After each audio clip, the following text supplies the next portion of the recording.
When you hear the boss say, "Why are we even paying her?" That's about my mom. She's been working in an office her whole life, and stories like this aren't hype to me, they're personal. It's not just content, it's an attempt to show real feelings and real mistakes that people make. Everything in this video is fictional, the names, companies, location, but the truth is in the essence, and maybe someone will recognize themselves. Why are we paying her this much? That was the first thing out of Logan Pierce's mouth in a senior leadership meeting while I was still in the room. Not even subtle. Not even pretending it wasn't a hit job dressed as a budget review. The PowerPoint slide behind him had no names, just boxes and salary bands, and one very bold red number under Finance Ops Architect. My number. He stared at it like it personally offended him, like it was my crime for having built something valuable enough to actually earn. I didn't react. I'd learned long ago that reacting gave people like Logan the performance they wanted. Instead, I glanced at the general counsel. She didn't blink, but her pen stopped moving. That was enough. Before we go further, if you're still listening, take a second to subscribe and like the video. It's a small thing, but it makes a huge difference to the team behind these stories. Most people don't, and it really helps us keep doing what we're doing. Now back to it. Denmore Capital wasn't a startup. It wasn't scrappy. It was a firm with decades of old money weight and new money volatility, hedge clients with billion-dollar moods, and a board made of sharks who wore tailored patience like a designer suit. I didn't come up through their world. I was recruited out of a university lab after a partner saw my paper on stochastic volatility clustering. Not exactly the resume that gets you invited to rooftop happy hours. But I built the models that kept them compliant, profitable, and just out of the SEC's crosshairs. My job title was Finance Operations Architect, but no one really knew what that meant until something went wrong and I was the one who could fix it. When the Tokyo desk ran hot on pre-market swaps and triggered an algorithmic panic, my fail-safes caught it. When a legacy partner in Chicago over-leveraged a risk corridor, my model rebalanced the exposure in under an hour. When we were audited in 2020, the lead examiner said, off the record, that our forecasting tools were unnervingly precise. But none of that mattered to Logan. Logan Pierce arrived with an MBA pedigree and a jawline that looked like it came with its own marketing department. He had a way of making every room feel like an interview. His voice had that smooth, performative calm that people mistake for leadership when they don't know any better. He didn't need to know what you did. He just needed to know how much you cost. And I cost too much. It started with him poking around HR, quiet requests, salary ranges, bonus records. Then it was model efficiency reviews and function alignment studies. I knew the playbook. He was trying to make me a line item on a reorg deck. But the part he missed? I wasn't just a legacy employee. I was a clause, a series of them actually, buried in the acquisition paperwork from when Denmore absorbed my old firm in 2017. I'd been part of the intellectual property bundle, sure, but I'd also negotiated my own terms. Clause 4.7D. I'll never forget it. It wasn't flashy. It didn't scream leverage, but it was ironclad. A buyout clause tied to involuntary termination or any role absorption without a 90-day offset window. It triggered liquidation of restricted equities, deferred comp, and, critically, derivative-linked bonuses aligned to firm-wide performance during my architecture term. Meaning, if they cut me loose wrong, they'd owe me nearly $19 million. Not theoretical, not up for debate, just sitting there in black and white, collecting interest. Logan didn't know that yet, but I could feel it coming. The way he kept using words like streamline and cost rationalization in the elevator, the way other VPs suddenly got very quiet around me, the way one director I'd mentored asked, very carefully, "So, you thinking about your next move?" I wasn't thinking about it. I was preparing for it, quietly, the way I always had, with numbers, with documentation, with every single thread tied to my departure already routed to legal, already time-stamped, already ready. Because when Logan finally made his move, I wasn't going to protest. I wasn't going to beg. I was just going to let him pull the wrong wire and watch the system collapse. The first sign was a spreadsheet, sent to my team by mistake. It came as part of a larger efficiency audit file package that someone in finance CC'd too widely. Buried in it, under a tab titled Comp Value Review, was a column labeled Legacy High Cost Roles. My name was highlighted yellow. No formula, no notes, just a blunt number and a drop-down status next to it. Under review. That's when the music changed. Suddenly, meetings I used to be invited to were rescheduled. Reports I normally approved were rerouted. I asked the junior on my team, Kelsey, to forward me the data logs she'd been asked to pull. She hesitated before sending. The request had come directly from Logan's EA. They wanted 3 years of access logs for my forecasting tools, support ticket history, and user distribution data. In other words, they weren't asking how important my work was. They were trying to build a case that it wasn't. And that's always how they do it. Not with a confrontation, not with a conversation. With metadata. With contextless numbers and reorg jargon that sounds like leadership but smells like a pink slip. Realignment, capacity leveling, resource reallocation. I've been in this game long enough to know when someone's trying to erase you with Excel. Then I heard it directly from someone I trusted, a VP in risk who'd worked with me since the Denmore acquisition. He let it slip after a call. Logan's flagged you as overpaid for a legacy function. I didn't say that, just so we're clear. Overpaid. Legacy. As if the architecture holding half their compliance posture together was some dusty Rolodex. So I requested a meeting. Logan obliged. He always loved the theater of transparency, as long as he thought he held the script. His office was staged for performance. Mahogany desk, too clean, framed MBA degree angled just enough to catch your eye. He gestured like we were old friends catching up over coffee. "I'm glad you reached out," he said. "I think it's good we're being proactive." I let the silence settle before answering. "Is there a specific concern?" "Well," he began, leaning back like a man rehearsing empathy. "As we shift into a more agile model, some historical roles are being evaluated for redundancy. It's not personal." I waited. Nothing irritates a man like Logan more than a woman who doesn't flinch. He tried again. "The firm's just outgrown the old cost structure. Things evolve. We're streamlining, optimization, alignment. You know the language." I nodded. "Sure. Just make sure legal signs off." That made him pause. Just for a second. Like he wasn't expecting pushback, and certainly not that kind of pushback. He waved it off, casual. "They will. This is all pretty standard." Standard? He had no idea. I'd spent the better part of the last 6 years buried in models and equity structures, mine included.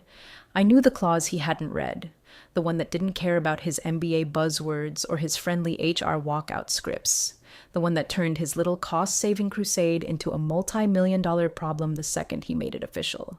Clause 4.7d. Triggered by any termination, voluntary or involuntary, without offset clearance or explicit buyout authorization.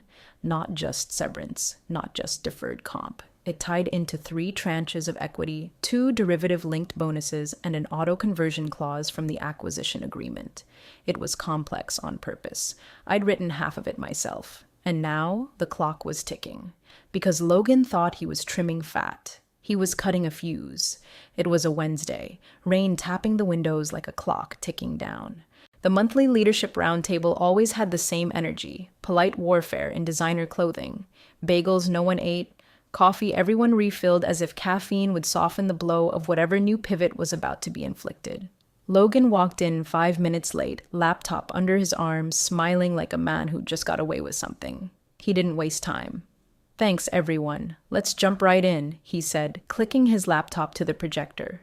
Slide 1, 2026 Org Structure Proposal, Analytics Division. Clean, polished, no names, just boxes. "We've been working on a leaner structure to support strategic efficiency," he continued. "Based on internal assessments and usage metrics, we're streamlining redundant functions and redistributing high overlap roles." Slide 2 hit harder. Role absorptions, estimated annual savings. And then he said it. Some roles will be absorbed, including Finance Ops Architect. Savings, $328K per year. He said it like he was reading the weather. Then he looked straight at me. "No offense, of course." The room went still. People don't gasp in boardrooms. They go quiet. They avoid eye contact. They reach for their phones like maybe they just remembered something urgent, but they didn't. They just don't want to watch the fallout. I didn't flinch, didn't blink, didn't give him the satisfaction of asking questions he wouldn't answer. Instead, I stood up, calmly, smoothly, reached into my bag and pulled out a sealed envelope. I walked to the table and set it directly in front of Logan. Not tossed, not slammed, placed. My resignation, effective immediately. A few heartbeats passed. Then I removed my security badge and set it gently on top of the envelope. The general counsel's head snapped up. She hadn't been briefed. Her pen stopped moving mid-sentence. Her lips parted slightly, then pressed into a pale line. Logan blinked. Once. Then again.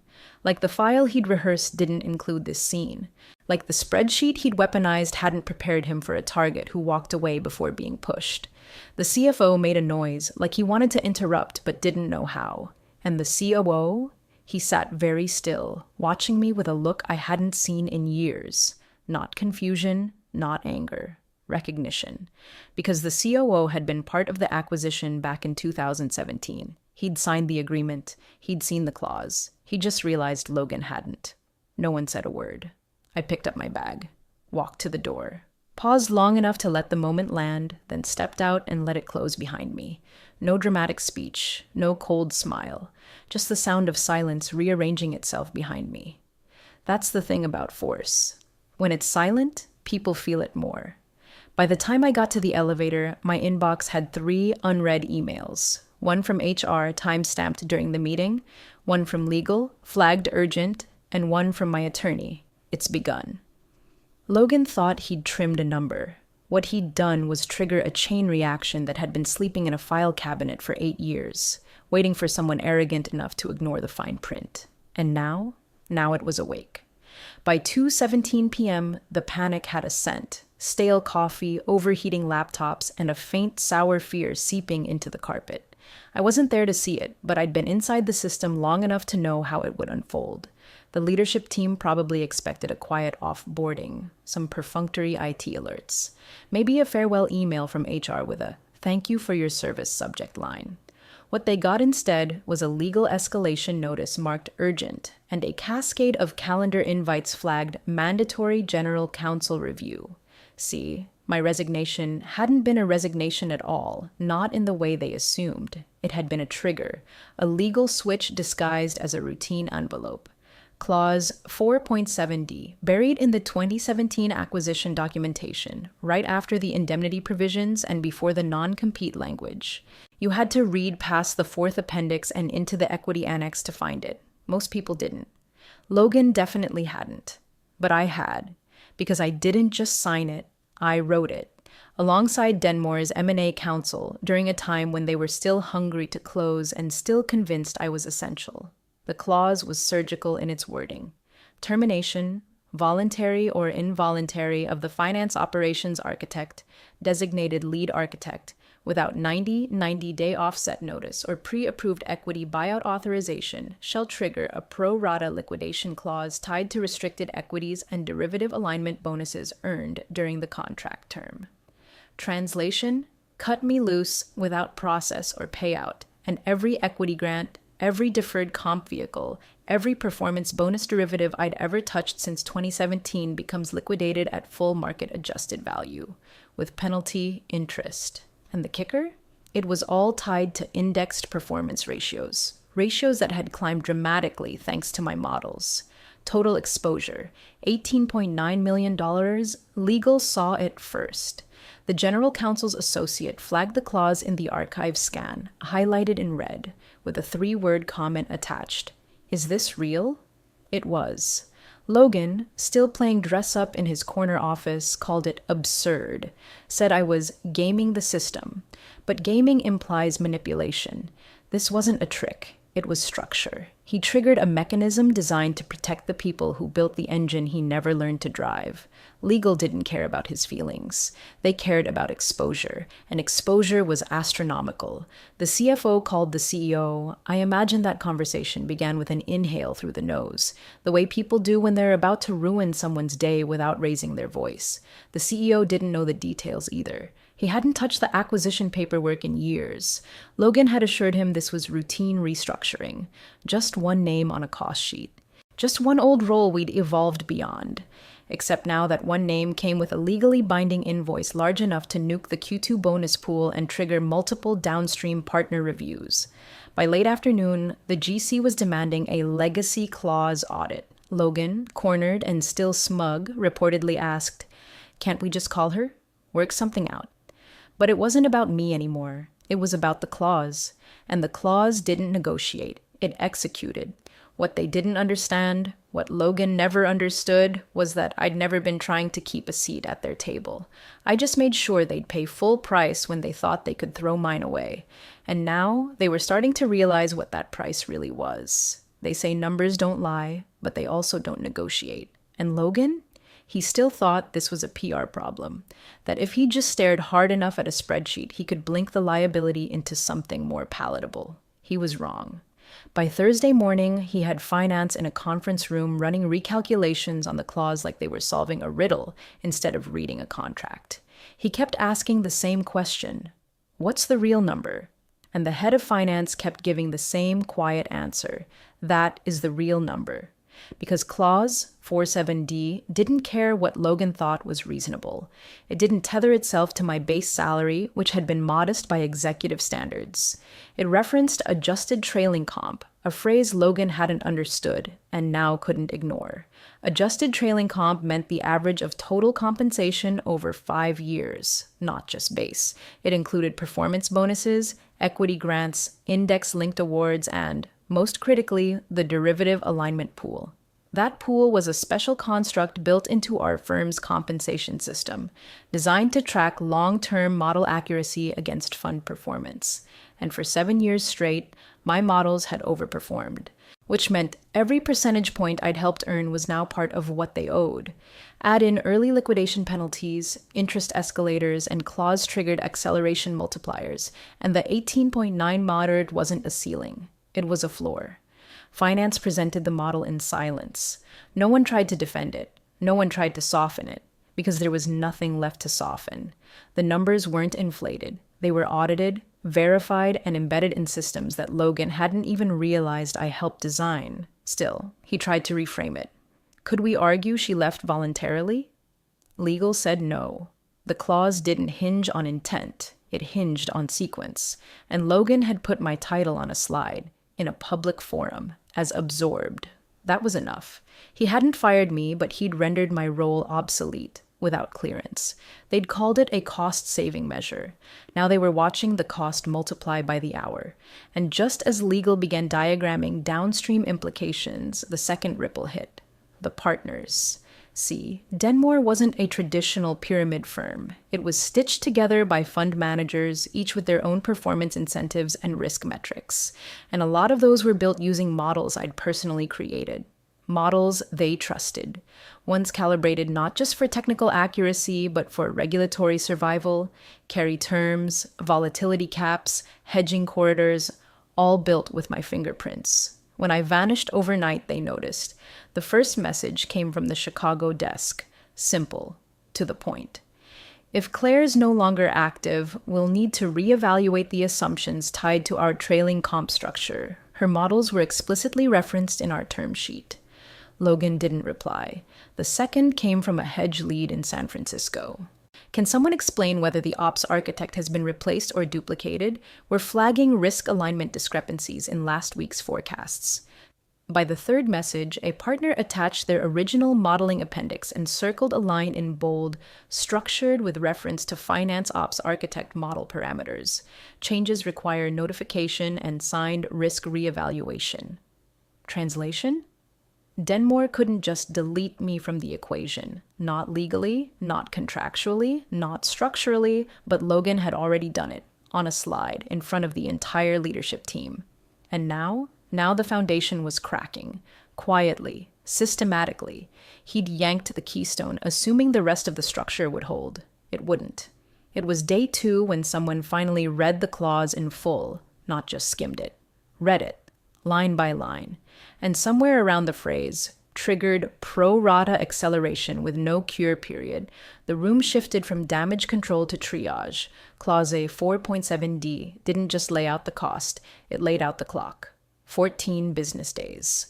That's what they had from the moment I placed the envelope on the table. Not to apologize, not to walk it back, to pay in full, or face cascading default triggers across every linked agreement that used my models as a foundational input. That meant quant desks. That meant carry term structures. That meant certain regulatory reporting assumptions.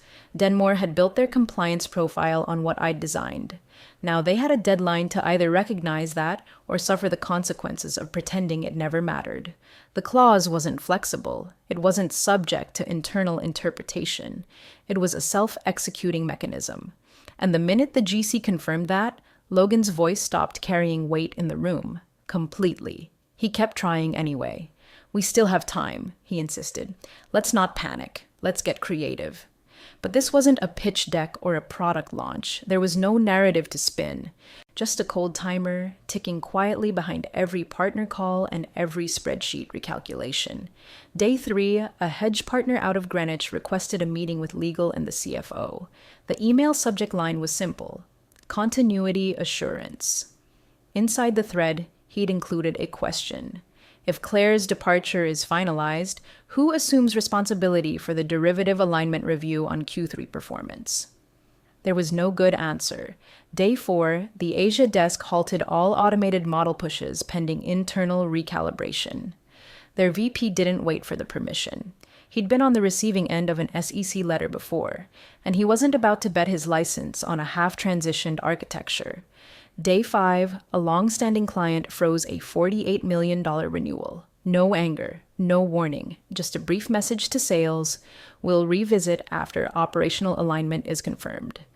By the end of that day, the buyout number had ballooned, penalty interest kicking in, equity pricing recalibrated to live market values, and option floors tripping upward thanks to the firm's own trailing comp trends. Every hour they waited made it worse. And the worst part? They were the ones feeding the math, because the models still worked, still calculated, still harvested and indexed in real time. I didn't have to do a thing. The machine I built was calculating the cost of my absence without me touching a key. And then came day 6. I got a message on LinkedIn. It was short, from a Denmore board member I'd spoken to maybe twice in my life. "Is this retrievable?" No name, no context, just that. I didn't reply. I forwarded it to my attorney and closed the app. That's the thing about leverage. If you use it right, you never have to raise your voice. You just let the silence deepen until the other side can't breathe in it anymore. Logan thought he was conducting a reorg. He thought he was reshaping a structure that had outlived its purpose. But all he did was start a countdown.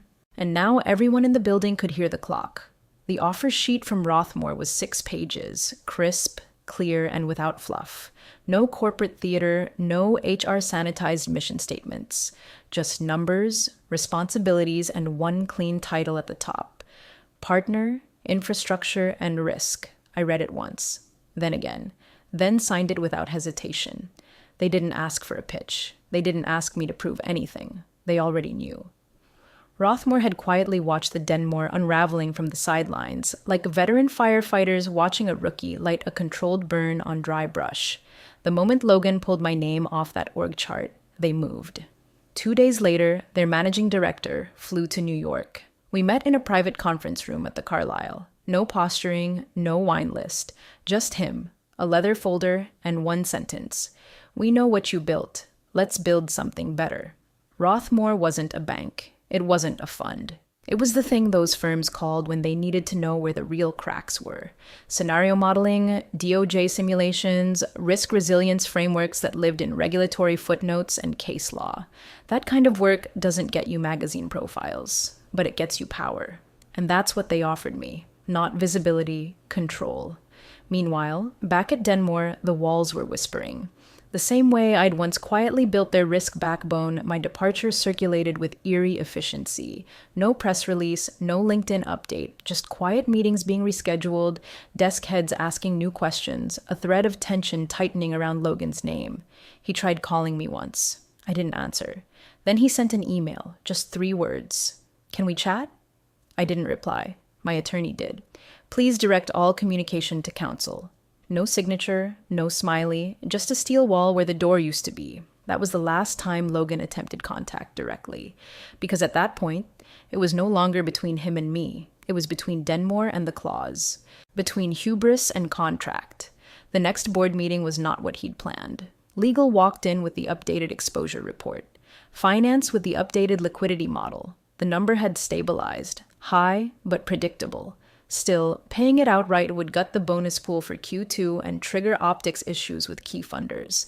They debated for hours behind closed doors. Eventually, they voted to authorize partial payment. It was a desperate middle ground. Enough to slow the timer, not enough to settle it.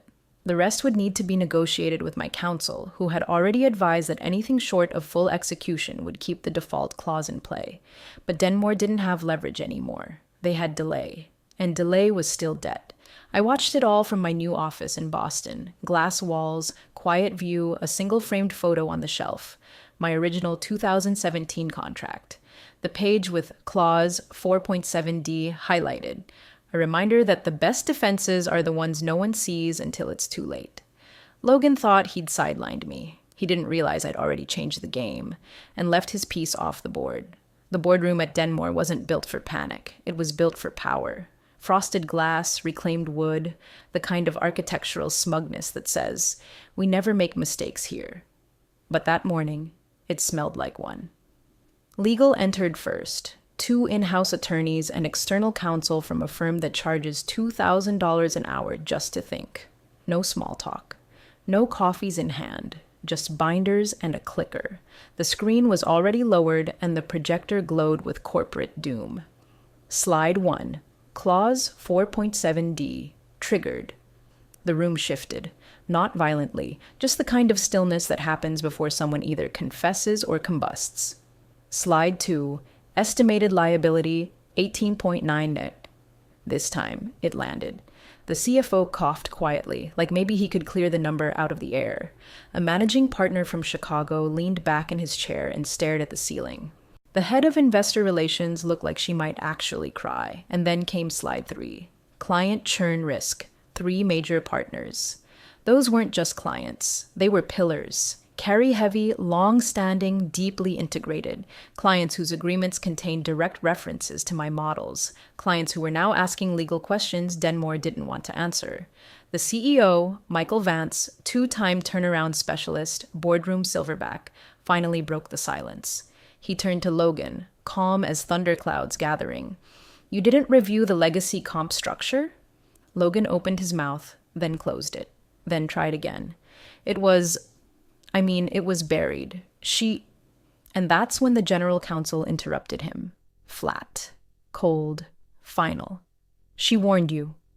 No raised voice, no gloating, just a scalpel slicing through whatever narrative Logan thought he still had. You could hear the oxygen shift in the room. Because I had warned him. Not with a threat. Not with a speech. Just 6 words. "Make sure legal signs off." He didn't. And now the clause was live. The payout was due, and legal had already advised that failure to pay would trigger compounding defaults in the firm's risk disclosures. And then, like divine timing written in binary, a soft chime echoed from the wall monitor. An email. Real time. The subject line was just one word. Transfer. It was from Rothmore Strategies. The body. Effective immediately, Rothmore will assume audit modeling responsibilities for the following accounts previously held by Denmore Capital. And then the list. 4 names. Including one that had been with Denmore since before I joined, including one that brought in a full 18% of quarterly fee revenue. The screen went dim. No one moved. Logan looked like he'd been gutted quietly, not stabbed, just hollowed. The CEO didn't say another word. He didn't need to. The power had shifted, not in theory, in reality, in revenue. The future wasn't sitting in that room anymore. It was already across town, on the 32nd floor of a firm Logan hadn't even thought to worry about. Mine. It's strange how loudly silence can echo. Rothmore's announcement wasn't loud. It didn't need to be. Just a single clean line added to the partner page beneath a navy banner. Claire Wren, partner, infrastructure, and risk. No photo, No spotlight article, no breathless LinkedIn post about next chapters or incredible journeys. Just a name and the role that had become the axis of two firms' futures. The work spoke for itself. Our first project involved recalibrating a hedge client's audit scenario pipeline, one that had previously depended on Denmore's legacy models. I didn't replace the models, I rewrote them from the ground up. In 2 weeks, Rothmore's compliance team passed a stress test that Denmore had failed 3 times in a row. I didn't call anyone, didn't send any messages, just watched the results land. Signed, time-stamped, court-ready, the kind of reports regulators don't question, the kind of performance that doesn't raise voices, it raises retainers. Back at Denmore, the unraveling was quieter now, not the loud kind of collapse, but the slow kind, the kind that shows up as empty chairs and shortened call lists. Logan was reassigned to a strategic initiatives role, the corporate purgatory where reputations go to suffocate. He didn't send a farewell memo. The CEO issued a firm-wide statement 2 days later, thinly veiled, filled with phrases like legacy awareness, operational thoroughness, and contractual clarity moving forward. Everyone knew what it meant. They'd built a system on invisible pillars. Then they tried to yank one out without asking how it held. And when it all cracked, they realized too late. I'd left the instructions behind. Just not with them. I never responded to the noise.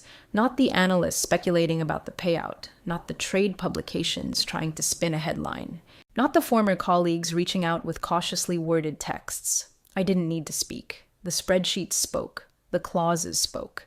The partner contracts that now listed Rothmore instead of Denmore, they spoke volumes. And me? I went to work. Not for applause, not for revenge, for precision. Because Logan once looked at my comp sheet and saw a number that offended him. Now, if he ever wants to know how much I'm worth, he'll have to call Rothmore. And they don't take walk-ins.